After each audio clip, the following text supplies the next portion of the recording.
በርናባስም ህይወት አንፃር እንዲቆፍረን ብናወጣ በጣም ገዝፎ የሚታይ አይነት ሰው አይደለም። ሰዎች እንዲታዩ የሚያደርግ ነው። ግን ደግሞ ህይወቱን በጣም ቆፍረን ተጠግተን ካጠና ነው ደግሞ ከሱ ህይወት የሚቀዱ ዛሬ እኛን ሊያስጣጥቁ የሚችሉ መሰረታዊ ነገሮች አሉትና ባለፈው ሳምንት 4 ነገሮችን ያየ ነው። አንደኛ የወንጌል አገልግሎት ስልቱ በሙሉ ልብ ለእግዚአብሔር መኖር ያ የወንጌል አገልግሎት ስልቱ ነው። ሁለንተናውን ለጌታ የሰጠ ሰው ነው። ተንቀሳቃሽ የእግዚአብሔር ቤተ መቅደስ ነው ብለን አንስተናል። ይሄ በመገኘት የወንጌል ስርጭት አገልግሎት ውስጥ በጣም ከፍተኛ ቦታ የሚሰጠው ነገር ነው። ሌላኛው ስልቱ ከስያሜውም ተነስተን እንደምንመለከተው ሌሎችን ማበረታታት፣ ማነጽ፣ ይሄ ደግሞ ሌላኛው ሁለተኛው የወንጌል አገልግሎት ስልቱ እንደሆነ ነው የተመለከትነው። በሶስተኛ ደረጃ የተመለከትነው ከአውዳዊነት ጋር የተያያዘ ነገር ነው። በአይሁዳውያን መካከል እንዲሁም ደግሞ በአሕዛብ መካከል ወንጌል ከነሙሉ ኃይሉና ክብሩ እንዲደርስ አውዳዊ የሆነ የወንጌል አገልግሎት ስልትን የሚከተል ሰው እንደነበረ በጣም በጥልቀት ከጳውሎስ ጋር ባደረገው የወንጌል ስርጭት አገልግሎት መመልከት እንችላለን። አውዳዊነት ለወንጌል ሲል በገባበት ቦታ ሁሉ ሰዎችን በወንጌል ለመማረክ ታሳቢ ባደረገ መልኩ የሚሰራ አውዳዊነትን መርሁ ያደረገ ሰው እንደነበረ ለማየት ሞክረናል። በአራተኛ ደረጃ እንዲያያዝ ስለፈለኩ ነው ከሁለንተናዊ አገልግሎት ጋር በተያያዘ የሰውን ሁለንተና አድሬስ በሚያደርግ መልኩ የወንጌል አገልግሎት ስልቱ በጣም የተሟላ ነበረ ብለን ተመልክተን በአምስተኛ ደረጃ ዛሬ የምንመለከተው በጣም የተያያዘ ነገር ቢሆንም በጣም የተቀራረቡ ነገሮች ቢሆኑ አምስተኛው የምንመለከተው ሰዎችን ከማስቀደም ጋር የተያያዘ ነገር ነው። ምን ማለት ነው? ሰው ተኮራዊነት። በጣም ብዙ ነገር ማሰብ እንችላለን። በተለይ ደግሞ ወደ ዘመናችን መጠን ካሰብን ከሰዎች ይልቅ ለህንፃ የምንሰጠው ቫልዩ በጣም ከፍተኛ ነው እንደምታውቁት ማለት ነው። ብዙ በጣም ካጠናችሁ ስለሚሰበሰቡበት አያስፈልግም እያልኩ አይደለም። ስለሚሰበሰቡበት ቦታ አይደለም፣ ስለአማሩ ህንፃዎች አይደለም፣ ወይም ደግሞ በጣም ስላሸበረቁ የሙዚቃ መሳሪያዎች አይደለም፣ ወይም ደግሞ ስለአማሩ መድረኮች አይደለም።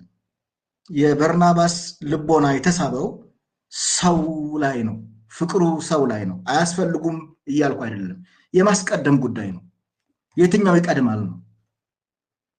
በጣም ብዙ ነገር ማንሳት ትችላላችሁ። አካባቢያችሁን መፈተሽ ትችላላችሁ።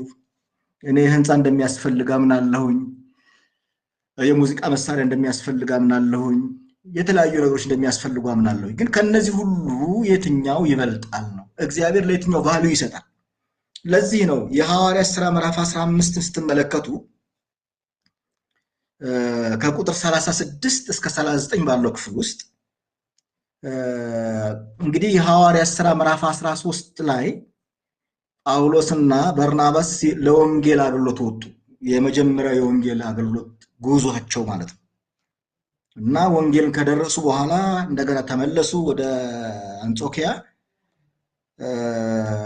በኋላ በሁለተኛ ደረጃ እንደገና ወንጌል የሰበክነላቸውን አካባቢዎች ሄደን ጎብኛቸው የሚል ሐሳብ ሲነሳ በማርቆስ ምክንያት ከጳውሎስ ጋር አልተስማሙም። ጳውሎስ ባለፈውም እንዳነሳሁት በጣም ታርጌት የሚያደርገው ከጎሉ ጋር የተያያዘውን ነገር ነው። በርናባስ ግን ከሄድን እንሄዳለን፣ ምንም ችግር የለም፣ ግን ማርቆስን ይዘን መሄድ አለብን። ጳውሎስ ደግሞ ማርቆስ በመጀመሪያው የወንጌል አገልግሎት ጊዜ አብሮን አልዘለቀም፣ በጣም ወጣት ነው ተብሎ ይታሰባል። ስለዚህ በጣም ምናልባት ስለከበደው የመጀመሪያው የወንጌል አገልግሎት ጉዞ ባደረገ ጊዜ የተወሰኑ አካባቢዎችን አብሯቸው ከሄደ በኋላ አብሯቸው አልዘለቀምና ተመልሶ ነበር። በዚህ ምክንያት ጳውሎስ በርናባስ ላይ ማርቆስ ላይ ያለው እይታ በጣም ቀንሷል። ስለዚህ በቃ ይዘነው ልንሄድ አይገባንም፣ አሁን አያስፈልግም ወደሚል ድምዳሜ ውስጥ ደርሷል ጳውሎስ። በርናባስ ግን ከምንሰራው ወንጌል ከሚባለው ነገር ይልቅ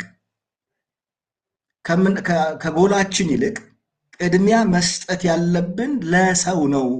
ማርቆስን ትቼ አልሄድም የሚል ሐሳብ ነው ያቀረበው። ምንድነው የምንማረው ነው? ብዙ ጊዜ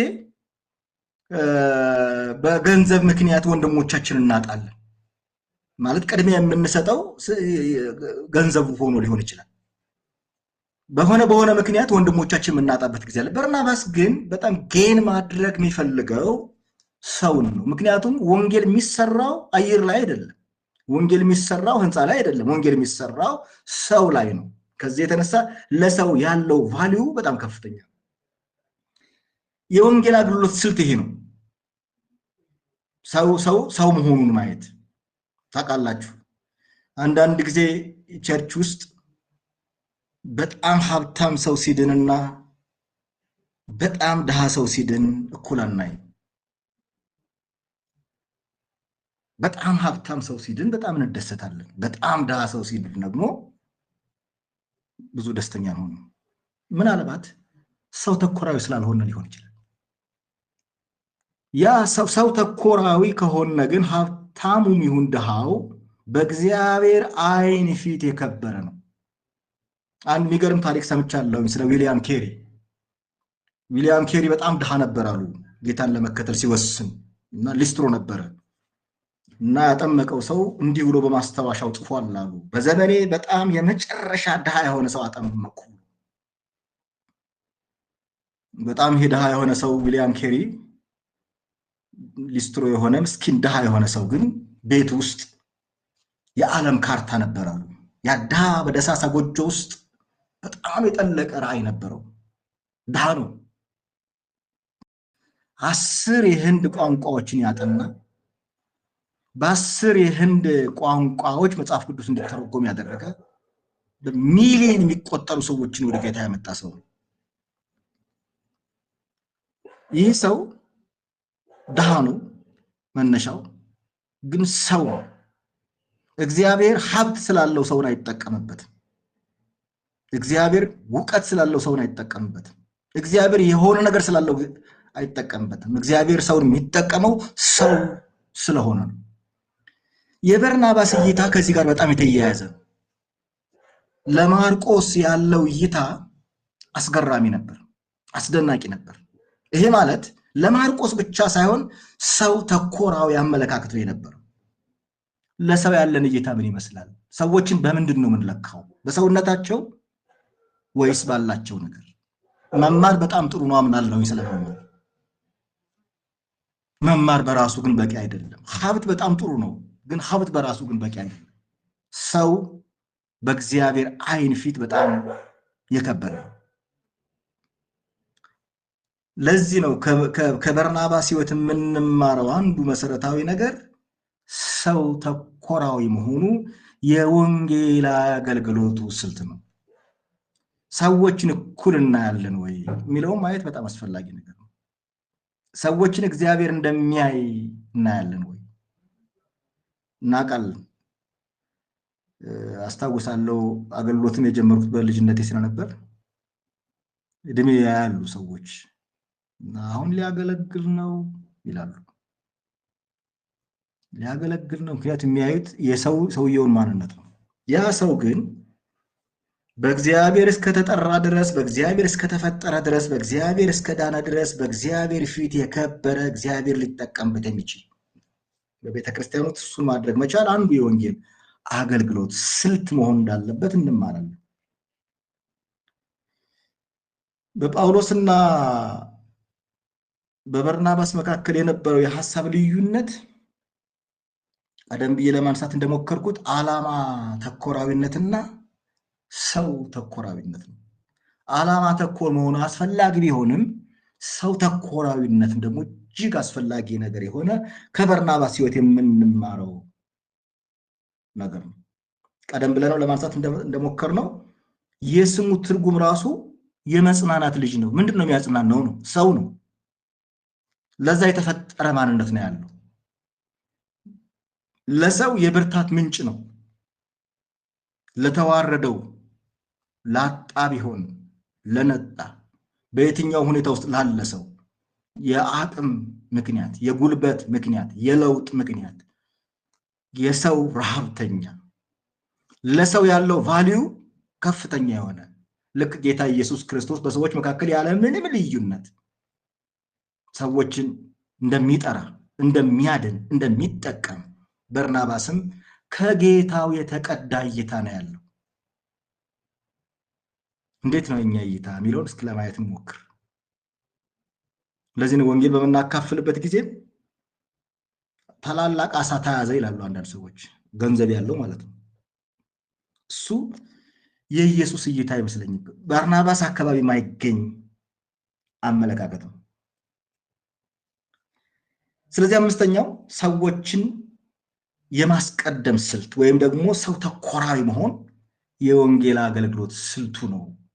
ይህንን ልንጠቀምበት የሚገባ ነገር ነው። በቤተ ክርስቲያን ውስጥ ለሰዎች ዋጋ የምንሰጥ ከሆነ፣ ሰዎችን ማናበላለት ከሆነ፣ የተዋረደውን ትሪት የምናደርግ ከሆነ፣ ዝቅተኛ ቦታ ላይ ላለው ሰው ቫልዩ የምንሰጥ ከሆነ የወንጌል አገልግሎት ተልኳችን ዳር ማድረስ እንችላለን። ብዙዎቻችን ወደ ጌታ ስንመጣ እዚህ ይደርሳሉ ብለው አልቆጠሩንም አንዳንድ ሰዎች። እግዚአብሔር ግን ይችላል፣ ማንሳት ይችላል፣ ማሳደግ ይችላል፣ በሮችን መክፈት ይችላል፣ ማስተማር ይችላል፣ መለወጥ ይችላል፣ ታምራትን መስራት ይችላል፣ ድንቅ ማድረግ ይችላል። ምክንያቱም እግዚአብሔር የሰውን ችሎታ ተማምኖ አይሰራም። እግዚአብሔር የሚሰራው ሰው በሆነ ሁሉ ነው የሚሰራው፣ ፈቃደኛ በሆነው ሰው ህይወት ውስጥ። ስለዚህ በርናባስ ይሄ የገባው ስለነበረ ለሰው የሚሰጠው ቫልዩ በጣም ትልቅ ነገር ነው። ለገንዘብ አይደለም ቫልዩ የሚሰጠው፣ ለህንፃ አይደለም ቫልዩ የሚሰጠው፣ ለሌላው ነገር አይደለም ቫልዩ የሚሰጠው። ቫልዩ የሚሰጠው ለሰው ነው። ወንጌል ሊሰራ የሚፈልግ ሰው ለሰው ቫልዩ መስጠት እጅግ አስፈላጊ ነገር ነው።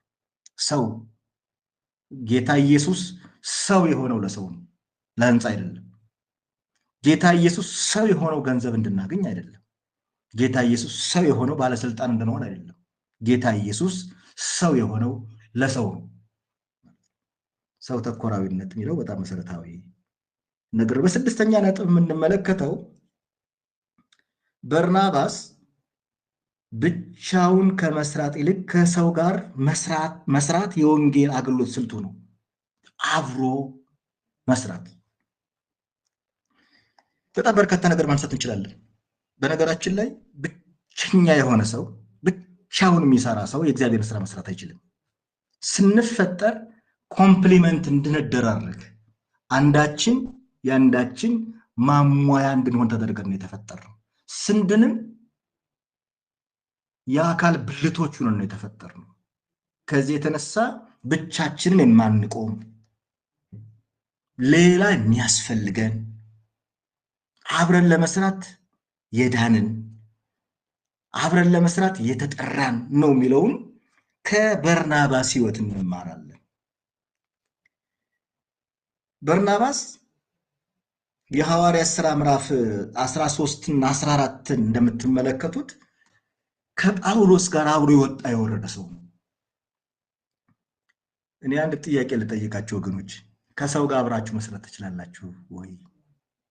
በነገራችን ላይ በሊደርሺፕ ቲዮሪም ቢሆን ይሄ በጣም የሚሰራ ነገር ነው፣ በሴኩላርም እንኳን ቢሆን ማለት ነው። ከሰው ጋር መስራት የማይችል ሰው የወንጌል አገልግሎት ስልትን ሚስ ያደረገ ሰው። አብሮ መኖር፣ አብሮ ማገልገል፣ አብሮ መጸለይ፣ አብሮ ማውጣት፣ አብሮ መግባት በጣም የሚገርም ነው። አልተጋጩም ማለት አይደለም፣ በኋላ ላይ አነሳዋለሁ። ተጋጭተዋል፣ ግን መጋጨታቸው የዓላማ ተኮርና የሰው ተኮር መሆናቸው የተለያዩ መሆናቸው አብረው እንዳይሰሩ አላደረጋቸው። የሐዋርያት ሥራ ምዕራፍ 13 ከመጀመሪያዎቹ ቁጥሮች ጀምራችሁ እንደምትመለከቱት በመጀመሪያው የወንጌል አገልግሎት ሲወጡ አብረው የሄዱ ሰዎች ናቸው። ምናልባት የገጠማቸው ተግዳሮት በጣም ብዙ ነው። ከፍታ አለ፣ ዝቅታ አለ፣ ስደት አለ፣ መከራ አለ። በዚህ ሁሉ ግን አብረው የዘለቁ ሰዎች ናቸው። በርናባስ እንዲህ አይነት ኳሊቲ አለው።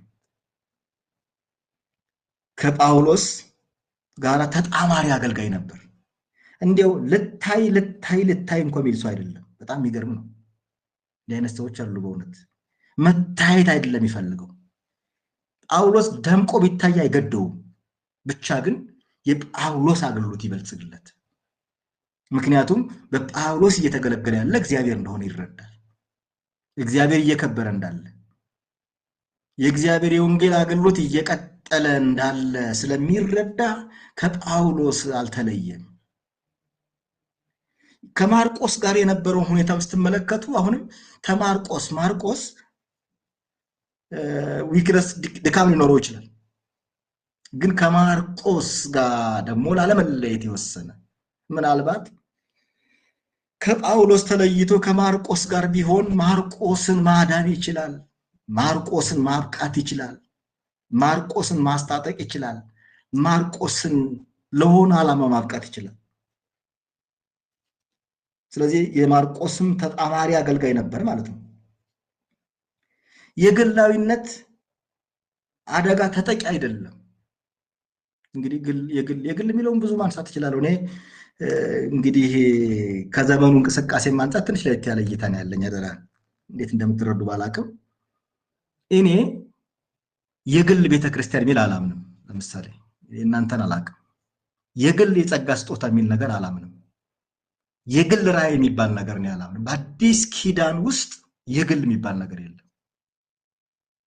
እንኳን ያለን የጸጋ ስጦታ ይቅርና እኛ ራሳችን የኛ አይደለም። ራሱን ያዳነ ሰው የለም። ራሱን ወደ ገሃዱ ዓለም በማመልከቻ ልወለድ ብሎ የተወለደ የለም። የኛ ነው የምንለው እኛ የምንሰለጥንበት የጸጋ ስጦታ እኛ የምንሰለጥንበት ነገር የለም። እኛ ራሳችን የሱ ነው። በርናባስ ይሄ የገባው ሰው ነው። የግላዊነት አደጋ አላጠቃውም። የተሰማራበት ሜዳ የክርስቶስ እንደሆነ ይገባዋል። ክርስቶስ ከተከበረለት ደስታ ወሰን የለውም። ክርስቶስ ከተሰበከለት ደስታ ወሰን የለውም። የክርስቶስ ቤተክርስቲያን ከተስፋፋችለት ወሰን የለውም። አዲስ ኪዳን የአካል ጉዳይ ነው እንደምታውቁት። አሁን ራዕይ ሊሰጠን ይችላል በግለሰብ ደረጃ። በአካል ውስጥ ስለሆነ ያለነው ያ የተቀበልነው ራዕይ የአካሉ ነው እንጂ የግላችን አይደለም። ከአዲስ ኪዳን አንጻር ነው ካልን ቦዲ ነው የሚሰራው። ስለዚህ በርናባስ የገባው እየተሰራ ያለው ስራ የጳውሎስ ስራ እንዳይደለ ይገባዋል ማለት ነው። ምክንያቱም በጳውሎስ አማካይነት እየተሰራ ያለው ስራ የክርስቶስ ስራ ነው። በጳውሎስ አማካይነት እየተተከለች ያለችው ቤተክርስቲያን የጳውሎስ እንዳይደለች ይረዳል፣ የክርስቶስ እንደሆነች ይረዳል። ጳውሎስ ራሱ ባላደራ ነው፣ በርናባስ ራሱ ባላደራ ነው። በእግዚአብሔር እርሻ ላይ የተጠመዱ የእግዚአብሔር አገልጋዮች እንደሆኑ ይረዳሉ። በርናባስ እንደዛ ስለሚረዳ የግላዊነት አደጋ አያጠቃውም።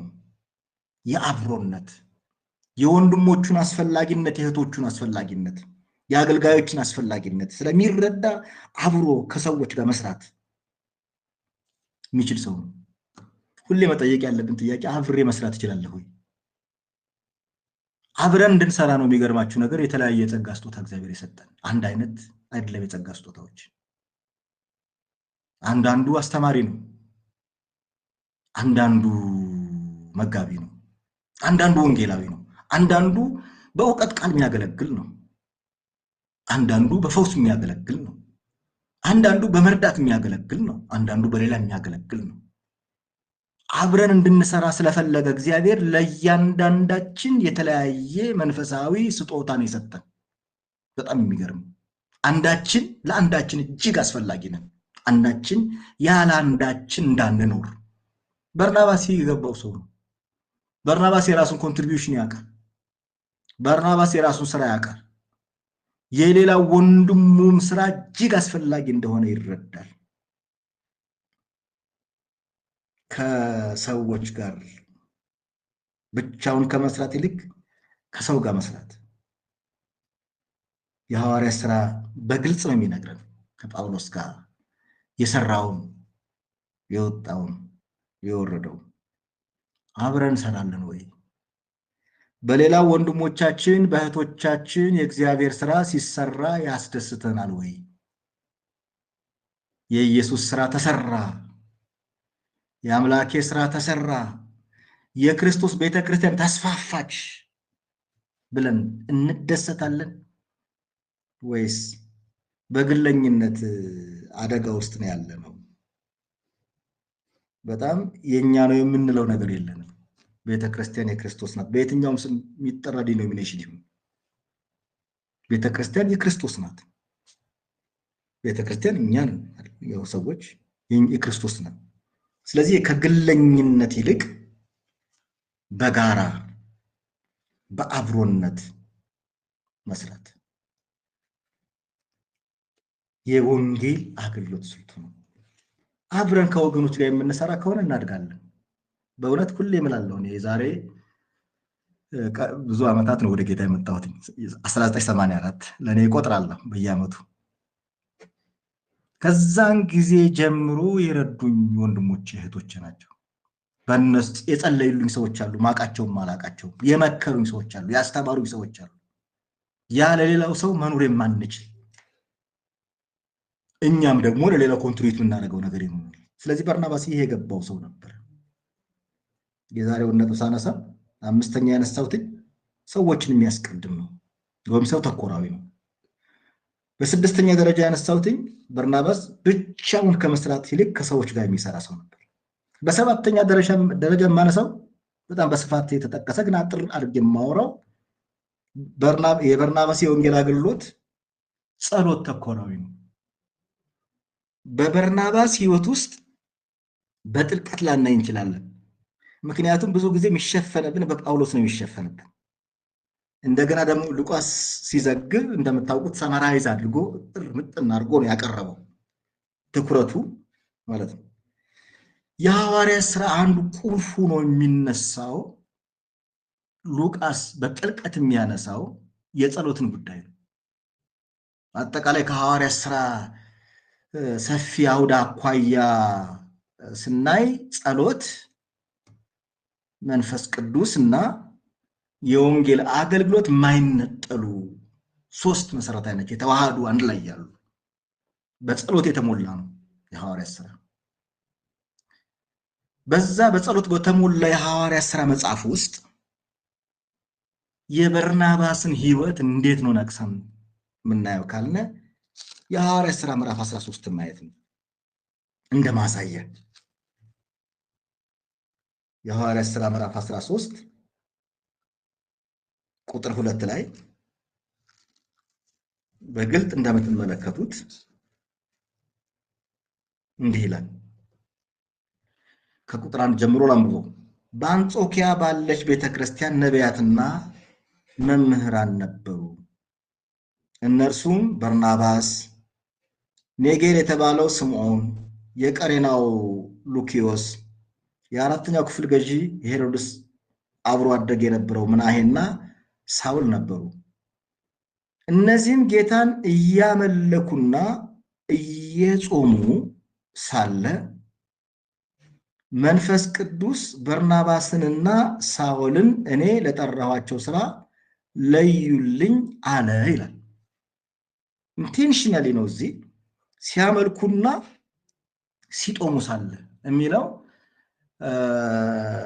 ኮንቲኒየስ ነው፣ ኮንቲኒቲ ያለው በቀጥ ምናልባት ለምን ያህል ጊዜ እንደሆነ ባይነግረንም ግን ለረጅም ጊዜ እየጾሙ ይጸልዩ እንደነበረ እንረዳለን። በነገራችን ላይ ለመጀመሪያው የወንጌል አገልግሎት የሄዱበትን መንገድ ማየት ትችላላችሁ። የተሰሩ ድንቆችና ታምራትን ማየት ትችላላችሁ። ዝም ብሎ በምትሃት የመጣ አይደለም። ድንቆቹና ታምራቶቹ ሽባ የተፈወሰበት የአስገራሚና አስደናቂ በሆነ ሁኔታ የወንጌል በር የተከፈተበት ሁኔታ ስትመለከቱ ህይወታቸው በጸሎት ያሸበረቀ ነበር።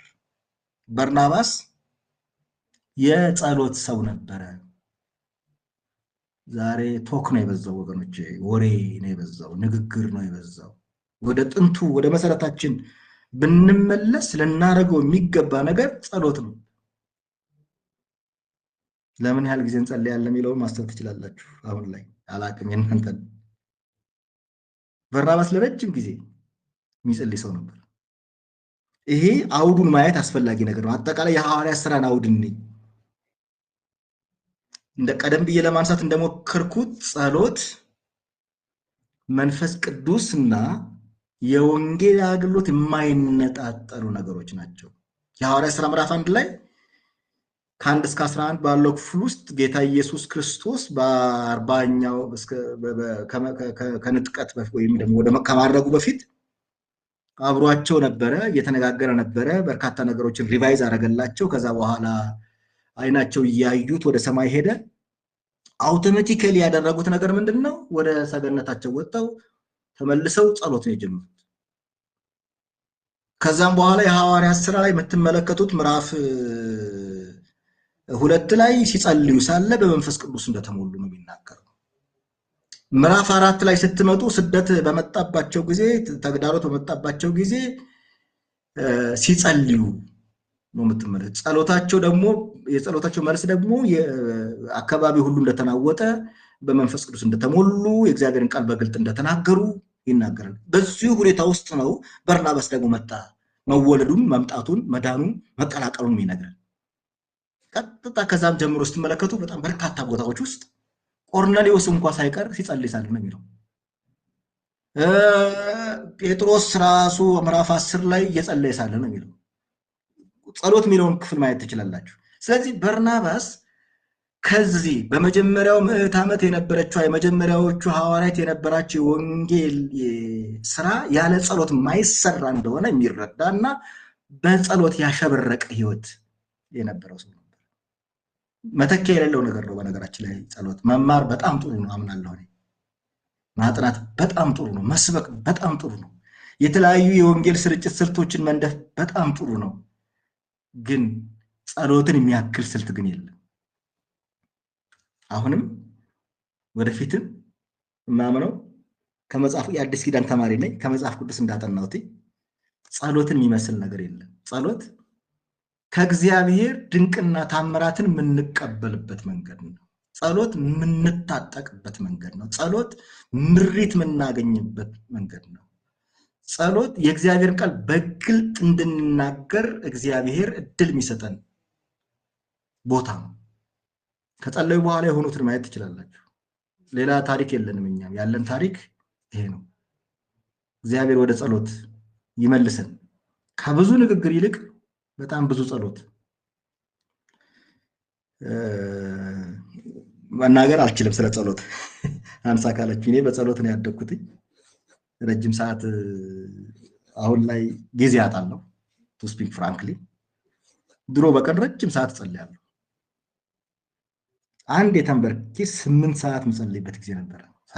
እንደተንበረኩ ሳልንቀሳቀስ ያ አይነት ጸሎት በእርግጥ የለኝም አሁን በእውነቱ ከሆነ ግን ናፍቃለሁ ይሄን። ምክንያቱም መሰሪያችን ይሄ ነው፣ መለወጫችን ይሄ ነው፣ መታጠቂያችን ይሄ ነው፣ መሻገሪያችን ይሄ ነው። መፍትሄ ማምጣት የምንችለው ይሄ ነው። በእውነት መጸለይ እንድንችል ጌታ ይርዳን። በጸሎት የታጠቀ ማህበረሰብ፣ በጸሎት የታጀበ ህይወት። ጸሎትና የወንጌል አገልግሎት የማይነጣጠሉ ነገሮች ናቸው። የጳውሎስን መልእክቶች ለማጥናት ሞክሬያለሁ። በጳውሎስ ህይወት ውስጥ ጸሎት ያለው ቦታ በጣም የሚያስገርም ነው። መማር ጥሩ ነው፣ ማጥናት ጥሩ ነው፣ የተለያዩ ስልቶችን መንደፍ በጣም ጥሩ ነው። ጸሎትን ግን የሚተካ ነገር የለም። ወደዛ መመለስ እንድንችል እግዚአብሔር ይርዳን። ቤተክርስቲያን ለጸሎት የተለየ ቦታ በርናባስ ይሰጥ ነበር፣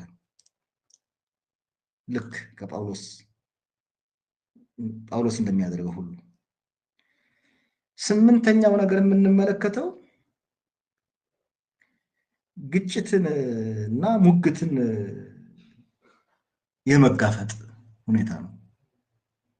አንዳንድ ጊዜ ይህንን ቀደም ብዬ ለማንሳት እንደሞከርኩት የሐዋርያት ሥራ ምዕራፍ 15 ከቁጥር 36 እስከ 39 ባለው ክፍል ውስጥ ግጭት አይቀሬ ነው ብሎ ማሰብ፣ ግጭትን ደግሞ የምንፈታበትን ስልት መንደፍ አንዱ የወንጌል ስርጭት ስልት ነው። ጳውሎስና በርናባስ ተጋጭተዋል። በቤተ ክርስቲያን ውስጥ የዓላማ ልዩነት ሊኖር ስለሚችል በተለያዩ ምክንያቶች ልንጋጭ እንችላለን። ግን ግጭቱን መፍታት አንዱ የወንጌል ስርጭት ስልት ነው። ጳውሎስና በርናባስ ተጋጭተዋል፣ ምንም ጥርጥር የለውም። ግጭታቸው የሚገርማችሁ ነገር ፐርሰናል ጥቅም አይደለም። አንዳንድ ግጭቶች መፈተሽ ያለባቸው ለምንድን ነው የተጋጨ ነው። እኔ ብዙ ጊዜ እላለሁ ኢየሱስ ተጣሉልን ብሎን ነው ወይ የምንጣለው? አንዳንድ ሰዎች በጣም ግለኛ ስለሚሆኑ ከራሳቸው ጥቅም ከራሳቸው ክብር አንጻር ይጣላሉ። እዚህ ጋር የተጋጩት በጣም የሚገርማችሁ ነገር የዓላማ ልዩነት ነው። ጳውሎስ ትኩረት የሚያደርገው ወንጌሉ ይሰበክ፣ ወደዛ ወደፊት እንሄድ ነው። በርናባስ ደግሞ መሄድ እንችላለን፣ ግን ደግሞ እዚህ ጋር ሰው አለ ነው። ሁለቱንም እግዚአብሔር እውቅና የሚሰጠው ጉዳይ ነው። ሁለቱንም እግዚአብሔር የሚቀበሉ። ስለዚህ ከእይታቸው አንጻር፣ ከአመለካከታቸው አንጻር፣ ከትኩረታቸው አንጻር የተጋጩት ግጭት ስለሆነ ናቹራል ነው ማለት ነው፣ አይቀሬ ነው። በቤተ ክርስቲያን ውስጥ እንዲህ አይነት ግጭቶች ሊኖሩ ይችላሉ። ይህን ግጭት ግን የሚገርማችሁ ነገር ፈተውታል። እንደፈቱት ማረጋገጫ የሚሆነን በበርናባስና በጳውሎስ መካከል በደብዳቤዎቹ ጳውሎስ እንዴት እንደሚያነሳው ማየት ትችላላችሁ። የተለየ ቦታ እንዳለው ተጣልተው እንደኛ እንደምንለው አይነት አይደለም። በጣም የተለየ ነው። ኮንፍሊክት ተፈጥሮ ኦኬሽናሊ በዛ ጊዜ በዛ ወቅት በዛ ሁኔታ ግን ደግሞ ፈተውታል። እንደፈቱት ማረጋገጫ በርናባስና ጳውሎስ ያላቸው ግንኙነት ነው። እሱ ብቻ አይደለም። የተጋጩት ማርቆስ ምክንያት ነበረ። ማርቆስ እጅግ እንደሚያስፈልገው በነበረበት ጊዜ ጳውሎስ መጠየቁን ስትመለከቱ ምን ያህል ችግሩን እንደፈቱት የቂም የጥላቻ ግጭት የማሰንበት ፍላጎት እንደሌላቸው ማየት ትችላላችሁ።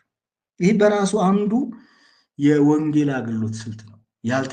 ያልተፈቱ ግጭቶች ቅድም ለማንሳት እንደሞከርኩት ኢየሱስ ተጣሉልኝ አይልም። ኢየሱስ ታረቁልኝ ነው የሚለው።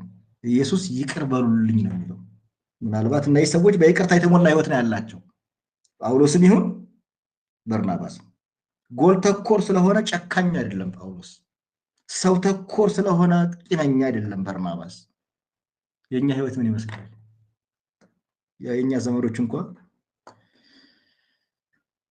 ቂም ይዞ ጸሎት፣ ሳል ይዞ ስርቆት አያዋጣም ይላሉ በዘልማድ። ስለዚህ አንዳንድ ጊዜ እኛ በጥላቻ ውስጥ እንሆናለን፣ በቂም ውስጥ እንሆናለን። በጥላቻና በቂም ውስጥ መሆኑ በራሱ እሱ ለወንጌል አገልግሎት እጅግ እንቅፋት ነው።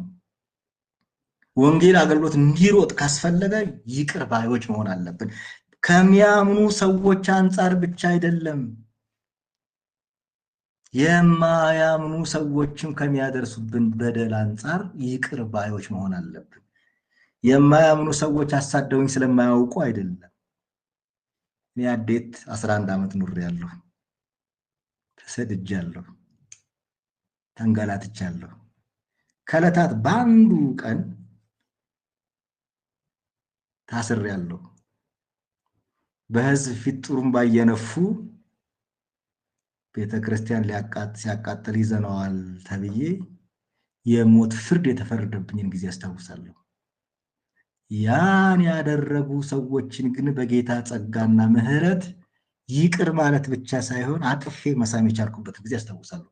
ከጌታ የተነሳ ነው የሚመስለኝ። እኔ ይህ የጥሪያችን ልክ ነው።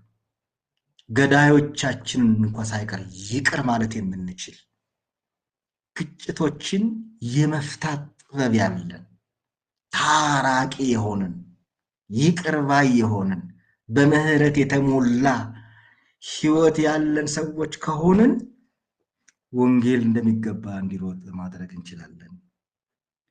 እንግዲህ እነዚህን 8 መሰረታዊ ነገሮችን ነው ለማንሳት የሞከሩት። ዛሬ ያነሳሁትኝ 4 ነገር ነው።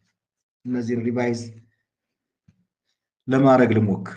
ዛሬ ያነሳሁትኝ የበርናባስ የወንጌል አገልግሎት ስልት ሰዎችን ማስቀደም ወይም ደግሞ ሰው ተኮራዊነቱ ነው። በ5ኛ ደረጃ የተመለከትነው ዛሬ። በ6ኛ ደረጃ የተመለከትነው ከሌሎች ሰዎች ጋር አብሮ የመስራት ጉዳይ ነው። አብሮ አይቸገርም። ያለው መንፈሳዊ ስጦታ የራሱ ብቻ እንደሆነ አያስብም፣ በቂ እንደሆነ አያስብም። ከዛ ይልቅ የሌላው ሰው አስፈላጊ እንደሆነ ያስባል። ኮምፕሊመንት ማድረግ ይፈልጋል። በሰባተኛ ደረጃ የተመለከትነው በጣም በስሱ ብቻ የተናገርኩት ጸሎት ተኮራዊነት፣ የሚጾም የሚጸልይ በስሱ ብቻ ሉቃስ ተናገረው እንጂ የሐዋርያት ሥራን አጠቃላይ ሰፊውን አውድ ማየት በእጅግ አስፈላጊ ነገር ነው። የሚጸልይ ሰው ነበረ። አንዱ የወንጌል ስርጭት ስልት ነው ጸሎት። እንደ ቀላል የምንቆጥራቸው ነገሮች አሉ። እንዲሁ ጸሎት ላይ እንዴት አድርጌ እንደምናገር አላውቅም። ያ ማለት ያደኩበትን መንገድ ያ ስለሆነ እንደ ቀላል የምንቆጥራቸው ነገሮች አሉ። ጸሎት የሞኝ ስራ ይመስላል። ከተማ ዙረን ስንጸልይ እንደ ሞኝ እንቆጥራሉ አንዳንድ ጊዜ ሰዎች።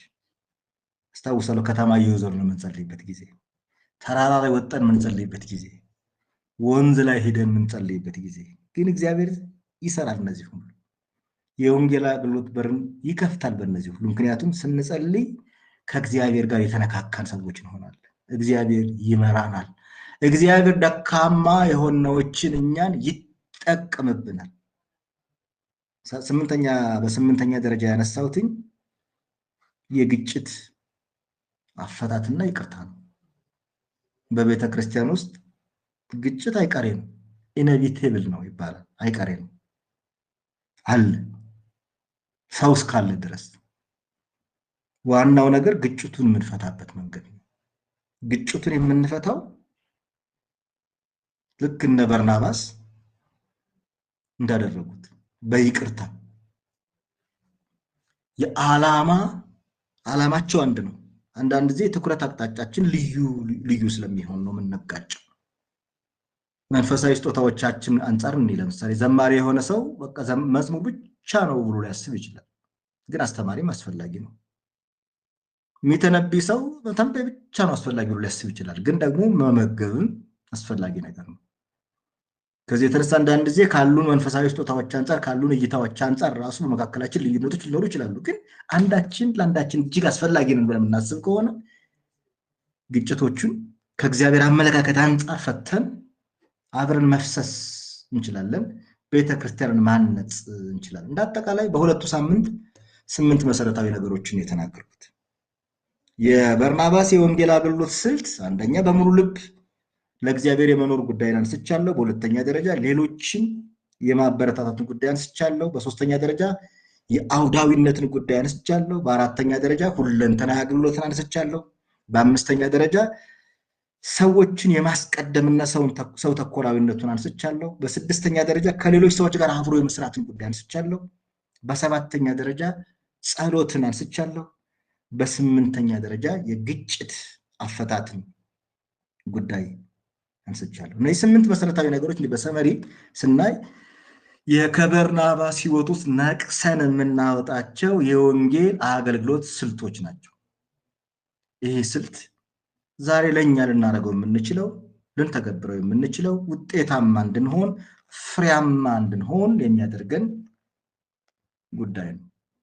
ጌታ የተባረከ ይሁን።